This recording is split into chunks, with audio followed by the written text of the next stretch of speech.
All right, get in here, you beautiful bastions of freedom, you patriots across this incredible nation. We are about to go full spice level. We've got some rhinos getting backhanded in some leaked reports. You've got lefties celebrating to their own chagrin, which some of them get, some of them don't.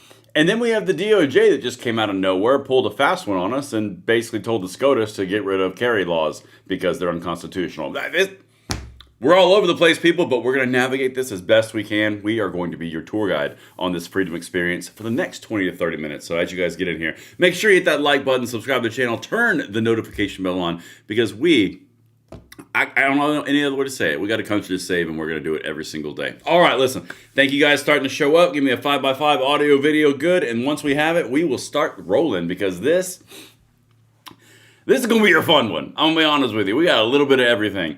All right, everyone's getting in here. That is amazing, good stuff. First thing that I want to do while you guys are all filtering in, of course, we have to start with an appetizer, because every single meal does better when you start off when you prime the pump, so to speak. This right here, people, this is why we do what we do. To watch lefties celebrate and think that they win, all to pull the rug out from under their feet through, using our brains. All right, this is a lefty on CNN celebrating the fact that all Republicans are gone. It's toast, it's gone. We've lost everything. We'll never win anything again. Everyone hates us, including ourselves. Yeah, watch. Just watch. There's a reason I'm doing the things that I'm doing. All right, watch this. This is phenomenal. By the way, emojis, chats, comments, everything helps the world go round in the live stream world. Thank you very much. Let's get it. They have to decide whether or not they're going to bend the knee to Trump, or they're going to do what's right for their constituents. And if they don't bend the knee to Trump, then they get a flacking from the MAGA base. They get harassed online. They get harassed in their districts at town halls. And then they have a primary challenger that becomes extremely dirty and nasty. So I don't blame them for wanting to retire and not have to put up with that. They want to go there and do work for their district and for their constituents, and they're not being able to do that because Trump's agenda isn't working for them and isn't working for their constituents. So I understand why Marjorie Taylor Greene wants to leave as well. She can be a thorn in the side to MAGA, a thorn in the side to Republicans, a thorn in the side to Democrats, and make more money outside of Congress and probably be more effective. They have. Wow, there was a lot to break down there. Yeah, you're not dreaming. Everything that they said about the woke left for the last 2 years, that is a bygone era. That is not even a problem anymore. It's now fine. It's perfect. Everyone despises woke like the plague, but it's fine because everyone hates Republicans and MAGA, and it's pretty much over, and nothing's ever going to happen again. And people are retiring. By the way, the most recent record set for Democrat politicians was retiring under Biden. So, do I need to pull up the footage? Do I need to pull up the other videos that we cover as well? Because these people are just gaslighting. It is really one hell of a thing to see. All right. As you guys get in here, we're going to have some fun. Oh, we're going to have some fun. That was just the appetizer. That's what they actually believe. They actually believe that, God, again, this is insane. So the video that I did earlier, when I showed you that Donald Trump has 87% support in the Republican Party, 87%. That is the highest in literally the 21st century amongst Republicans. And they're on here saying that the Trump agenda and the MAGA agenda and all these things that Trump is standing for is not popular while he is still popular in Republican base. Does that make any sense on any level, or does this kind of smell like propaganda? I'm just a guy on the internet, but I don't know, something doesn't jive. Let's keep on going though, because now we get to have some fun, and I'm so freaking here for it. This one, I love excising some rhinos. Watch this. All right, the lefties have discovered something. They think there's blood in the water. They think they have us yet again, beautiful people. Oh, goodness gracious. This is a leftist account. By the way, following leftist accounts and seeing their posts is asinine, but it's important because you got to see what they're doing. So, this leftist says Texas Senate is in play based off of the leaked data and the leaked reports I'm going to show you of John Cornyn getting absolutely demolished because no one in the Republican Party likes him because he's an establishment rhino that supported everything that goes against his constituents' ideals. But don't worry, that's because the woke is going to win. Jasmine Crockett's going to win. Okay, let's keep on going. Let's have some fun. This is what they're expecting, and then I'll show you the report. It's amazing. You're going to love every second of the report. We're going to spend some time breaking it down. But here you go. This is what this guy, main leftist, main wonk guy, he says it's in play. And this is the person that's going to take it from Republicans in Texas, in the state of Texas. Jasmine Crockett, right here. We did get our polling back. So we are moving on to the next phase to determine whether or not this is would make sense in the moment, and if the infrastructure can be built out in the way that I see it being necessary to actually be able to win, as well as we are continuing to look at the polling on the other side. Listen, they are in a civil war right now on the Republican side as it relates to who will become their nominee. John Cornyn has served the state of Texas for decades at this point in time in some capacity. And right now, I don't know if he's MAGA enough to make it through his primary, but we are evaluating all things and seeing what it would look like to put together a team. And we will make a final decision by Thanksgiving on whether or not we're going to ultimately move forward. All right, I'm just gonna save you some time. She's gonna declare because she'll be out of Congress if she doesn't, and she's a self-serving politician. I mean, come on, this is not hard. But anyway, let's keep on going. He's not MAGA enough. John Cornyn is not MAGA enough. Now, here's the problem, and this is the really interesting part. If you've been with us for a while, let me hear in the chat in the comments over here. Let me just sound off on this one. John Cornyn is he is the epitome of establishment RINO class in Washington, D.C. Every single piece of legislation that has gun control in it has had John Cornyn's name on it. The most recent one, the Bipartisan Safer Communities Act, if you guys were with me when this all went down, he's the one that orchestrated the whole damn thing. Every bit of reform, every bit of negotiation, every bit of moderate meat in the middle has all been John Cornyn and oh my God, I'm blanking on his name, the minority leader, Mitch McConnell. It's all the same people. The establishment RINO class in the Republican Party that is being excised like a bad skin tag. I mean, good God. Yeah, he's not MAGA enough. No, he's not Republican enough, Cupcake. But anyway, don't let facts get in the way. I'm about to show you the report that's leaked after I show you here. Watch this. This is wild. The polling information that you got back show? I mean, is it a calculation of whether or not you're going to be facing Cornyn, who might have more appeal to moderates in your state, centrists in your state, as opposed to a more MAGA candidate who potentially defeats Cornyn in the primary that you might, or any Democrat might, have a better chance against? I'll tell you this, that head-to-head, we are doing really well against Paxton. I will say that. I will also tell you that we are actually within the margin of error as it relates to John Cornyn. So to be perfectly honest, the only reason that I'm continuing to consider whether or not I do this is because my polling says I can win. Okay. Yeah, so let's see. We did it with Beto O'Rourke 3 times. He was going to beat Ted Cruz every single time. That magically didn't happen. Did the same thing with Stacey Abrams in Georgia. They've done the same thing over and over and over again. These far-left woke politicians that have extremely low likability ratings because they think there's an opening. Okay. Let's just keep on breaking this down. Here's the actual reporting, and this is fascinating because here's the document that got you in here. This is Shannon Watts.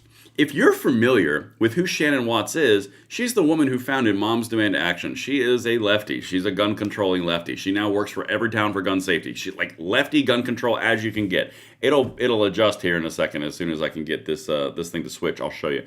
But you are literally talking about something. Why is that not flipping over? Hold on. As it comes over, I'll make this work. But you're talking about an individual who is woke as the day is long, but at the exact same time, there we go. At the exact same time, she has a little bit of a brain. All right, watch this. This seems like great news until you remember who's primarying him. Remember this little entry right over here? Texas Senate is in play. Yeah, about that. Here you go. Let's jump in. We're just going to dive right in. Here's the actual scoop of the internal Hunt Super PAC memo that has Cornyn in a free fall. So, there's 2 people you need to watch in this. There's the Republican Congressman Hunt, and then there's the Republican AG Ken Paxton. Okay? Those are the 2 people who are trying to primary Cornyn. Here's the really, really, really bad news if your name is John Cornyn. Everyone hates you. Nobody likes you. You might as well go kick dirt because you lose to Ken Paxton and you lose to Hunt. You lose to both of them and by large margins. Watch this. This is wild. Okay? Here we go. I got a few things. I'm going to zoom in here, and this is remarkable. John Cornyn's standing with Texas Republican primary voters. That makes him messes it up. Standing with Texas Republican primary voters continues to erode. His image has collapsed, and he is now 16 points underwater. It's wild. On the three-way ballot, Cornyn has slipped into third, while Paxton and Hunt hold steady. Paxton 36, Hunt 26, Cornyn 25, undecided 14. This is wild. This is establishment RINO Republican class right here, this next sentence. After more than $40 million spending on his behalf, Cornyn is now running last in a race for an office he has held since 2002. Head-to-head test, he's non-competitive. In a hypothetical Trump endorsement, Cornyn cannot be rescued. This is politics 101. If the sitting president, who has an 87% approval rating in the Republican Party, can't rescue you, you are put out to pasture. You are a RINO. We might as well sell off your ivories because you're toast. Now, this is why you're seeing this right here. She thinks that she's going to win because Cornyn is toast. Now, here's the really amazing part, and I've got a lot more of this stuff. We're going to have a lot of fun because this data drives like my day when I got this earlier. This is the entire point. They're going down this road of saying that MAGA is completely dead. Keep in mind, these are two juxtaposing thoughts at the exact same time. MAGA is completely dead. Conservatism is dead. Republicans are dead. No one likes any of them. But at the same time, MAGA and conservatives are going to knock out the establishment RINO liberal moderate John Cornyn, so therefore she has an opening. You see how this plays, this game? It is wild that they think all this stuff works. But anyway, let's keep on going. I got a lot of stuff. This is amazing. This is incredible. All right, hold on. Let me back out. Let's go to the next one. There's a few things in here that I really want to show you, but I can't highlight it. So give me a second while I nail this down. Among self-identified conservatives, a majority now view him unfavorably, with unfavorable ratings concentrated among the most ideologically committed voters. Cornyn is increasingly pigeonholed as the liberal, moderate option in a primary electorate that overwhelmingly self-identifies as conservative. Y'all, let me hear you in the comments, the chats, the emojis. Does that sound like an electorate that's going to elect this individual? Does that jive? Again, like I try to make this show all about showing you what's really going on and letting you make your own decision because things just don't make sense a lot of the time. This just doesn't make sense on any level. Everyone hates the establishment RINO because he's perceived as liberal, and you being the extreme woke liberal is going to come in and take all his votes. It doesn't make sense at all. Anyway, let's keep on going. There's even more. This is delicious.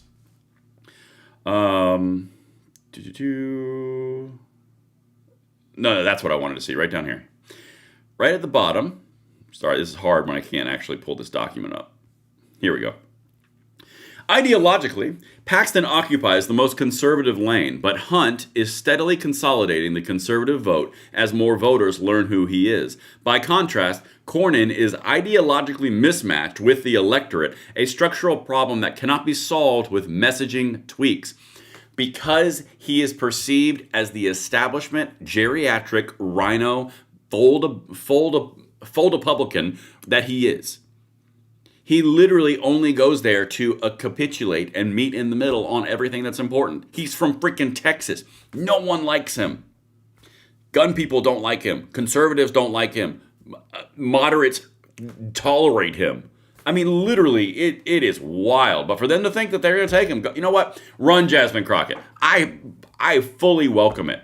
It's so wild. There was something else that I wanted to show you on this document because this document is insanely damning. I think it was on this last page. Oh, here we go. Strategic implications.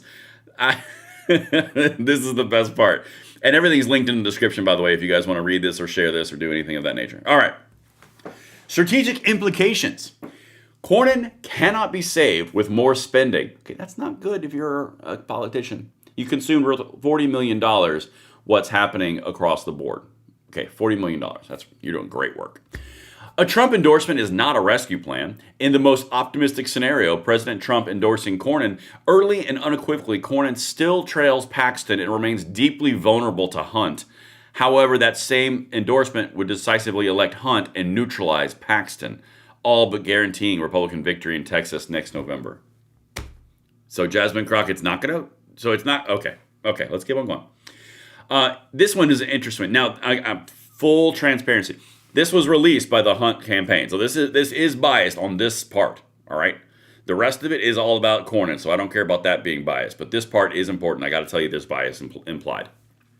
Hunt is the only candidate who can unify the coalition, and here's the argument. Competitive with Paxton in a straight head-to-head, overwhelmingly favored against Cornyn, the clear beneficiary of a Trump endorsement, drawing support from all parts of the party as he becomes better known. Continuing to prop up Cornyn risks delivering the nomination to Paxton. This is the entire point. And right here, the conclusion. God, this is so beautiful. If he gets primaried out, I'll be so happy. The late November survey confirms what earlier waves already signaled. John Cornyn's position in the Texas GOP primary has moved past the point of recovery. His image is underwater. His negatives are hardening. His campaign communications are backfiring. And even the strongest possible intervention, a full Trump endorsement, does not put him in a winning position. So, if you guys were wondering why I covered this little segment, why they started releasing these things, it's because that report was released and they just didn't release it to the public yet. This is her moves. This is what they're doing.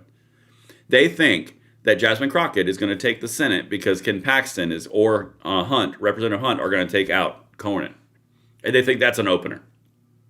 Anyway, let's keep on going. We've got even more to talk about because here is the guy, Wesley Hunt, who is actually getting questioned on what's happening with this. Why are you in this position? And watch. I personally think this is a very strong candidate. But anyway, let's keep on. I want to sling mud. I'm going to talk about John Cornyn's record. I'm going to talk about him co-authoring gun control legislation. I'm going to talk about him being late to the game to endorse President Trump. I'm going to be talking about him granting amnesty 11 times. At the end of the day, we also know that Ken Paxton has been a strong conservative attorney general here in Texas. We pretty much know how he is going to vote. But you got to watch the numbers and you got to realize that some of his support has waned for various issues. I just want to give the people of Texas an option for somebody who can win the primary election, somebody that President Trump has endorsed 3 times. I was the first person to endorse President Trump in this country, and somebody who already is outperforming Ken and John in the general election as we live and breathe. If we give the primary voter that option, I believe that we will be that person, and that's why I got in this race. I was told that Wesley... Okay, Wesley. Okay, let's not get crazy. Here's the thing. He just hit it. I'm really trying to land this plane, so make sure, you guys tell me if I'm landing this, the emojis, the chat, all that. Talk to text makes you look stupid a lot. Well, turn it off then. Here's the entire thing.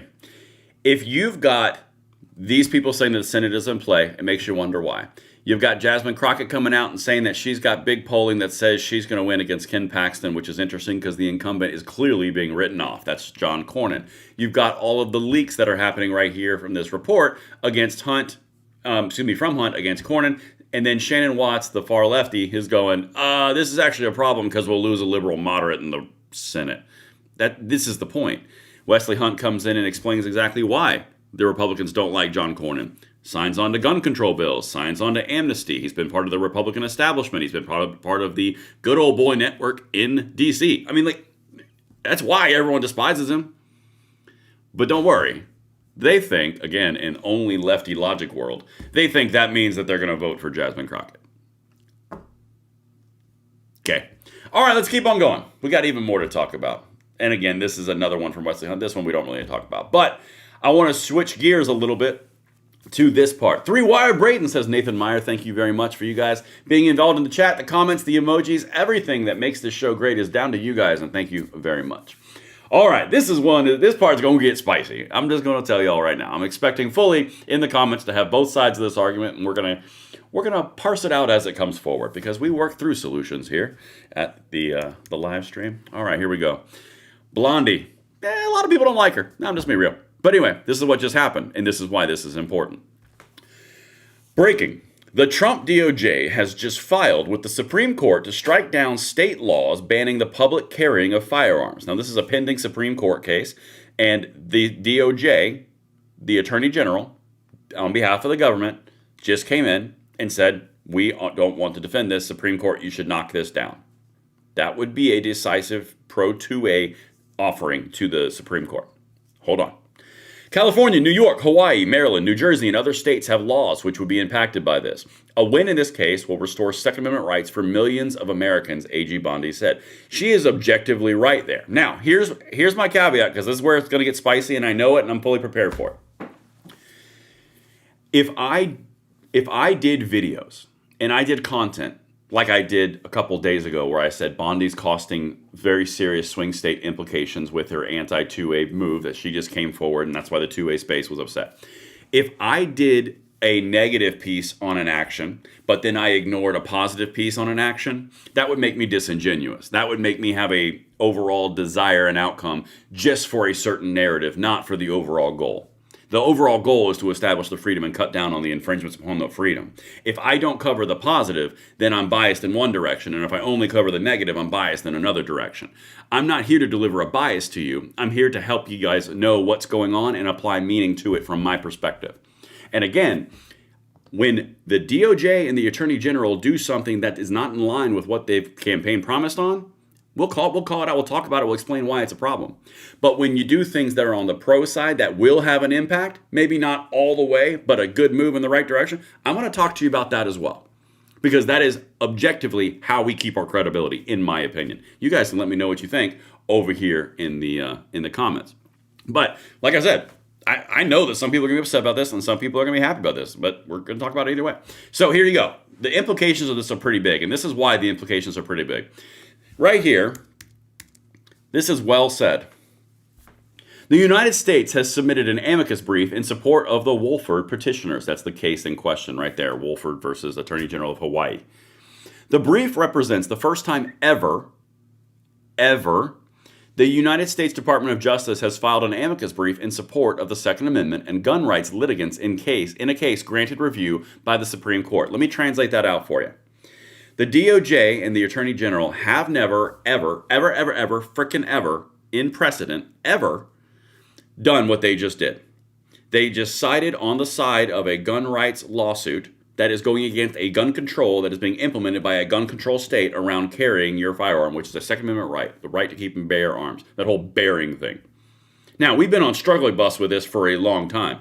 States decide what bearing means, where you can carry it, sensitive places. We can infringe whatever we want because we can do whatever we want, and there's no consequence. I understand the frustration. But what you're talking about right now is the first time this has ever happened. If this strikes down and the DOJ is coming in on behalf of the concealed carry petitioners in this case, you're going to have a nationwide implication, which will have a positive net result on the Second Amendment, objectively. Now, does that mean they're perfect? No, doesn't mean they're perfect. But this is a very important thing that is going on because, again, this has not happened in precedent prior. Okay? Now, this part right here, I brought this one in. This was actually a user comment. This is why I love that you guys follow me on X, at Braden LOA if you want to, because you guys bring in a lot of the conversation that a lot of other people don't, and you bring up very interesting points. And this post from Jeremy Kocher is exactly what I'm talking about. I think the problem, talking about the Bondi issue with the 2A support and not support and the transparency, I think the problem is when Bondi says pro 2A and we hear our version of that, then when she starts defending the National Firearms Act, we get upset.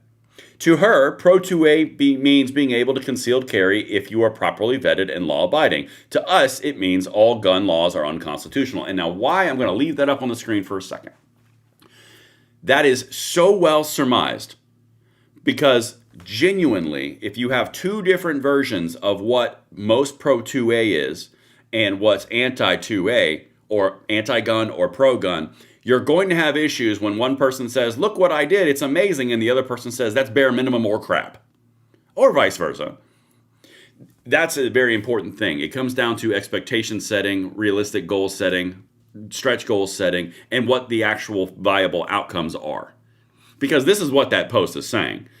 If I say that that's an unconstitutional law, and then you say, well, not all laws are unconstitutional, but we're cutting down on some of the most egregious ones, you might think you're pro 2A as the day is long, but the people who are over here going, no, that's still unconstitutional, you're just enforcing unconstitutionality light, that's the gulf, in my opinion. I told y'all it was going to get spicy. But this is genuinely, if this goes down and this one falls, This is a big one to fall. It really is. Because what this would do, and for you guys who are not in the gun world, you have to understand how important this piece is. And I'll briefly break this down for you. If this comes down and says, hey, states, you can't infringe on people's rights to bear these arms because it's their constitutional right, that's going to have a cascading effect across the entire nation. All the blue states who go out of their way to infringe upon the rights of people who, no matter who you are, whether you are a single mother or you are a young college student or you are an affluent doctor or you are someone who rides the bus, all of these things are infringed by the fact that a state says you cannot have one of your rights in certain little windows and areas. Well, if that falls over, they don't have anywhere to fall back. They did the exact same thing with something called the Braden decision. And the Braden decision basically told the states that you can't decide if someone can or can't carry a firearm with a permit or a license. You have to do it. It's just a matter of when you do it. And that's a big piece to it as well. Still not perfect. But genuinely, as these things are starting to fall, it reinforces a very important piece that I've said consistently for 5 years on this channel. We are heading in a positive direction. Are we jumping light speed to the end where we win in the finality? No, not immediately. If in the case of gun control, we had a 100-year infringement that happened from the National Firearms Act, which was signed into law in 1934. And now we are chipping away at it over the last 20 to 30 years. Yeah, it comes in time and it leaves in time. As these Supreme Court cases continue to stack, I can just go off the top of my brain. Again, for you guys who are not in the gun world prior, you've got a few cases that just came out, about 5 of them, which are unprecedented, that cut against the gun control movement overall broadly in the last 10 years. And that is unprecedented in a certain area because the SCOTUS doesn't usually like to touch the 2A stuff. But this case is going to SCOTUS. This case now has the DOJ amicus brief, the first one ever on the side of the plaintiffs, not the side of the state government. That is a step in the right direction. But you know what else is an amazing step in the right direction? Making sure you hit that like button, subscribe to the channel, turn the notification bell on, because if you don't, this might come to a Texas near you. It probably won't, but it was a good thing to say. Listen, I love each and every one of you guys just the right amount. That's what I had for you. I hope I landed that plane. Let me know what you think. I actually had a super chat right over here that I had to do. What am I thinking? Here we go. Irish Rover in Florida with a $5 super chat says, one attaboy doesn't wipe out 100 aw shits for Bondi. Okay, we'll talk about that real quick. That's a good super chat to end on. I'm not saying that it's wiped out and we're even. I'm not saying anything other than the fact that this individual instance is a positive. That is a objective fact.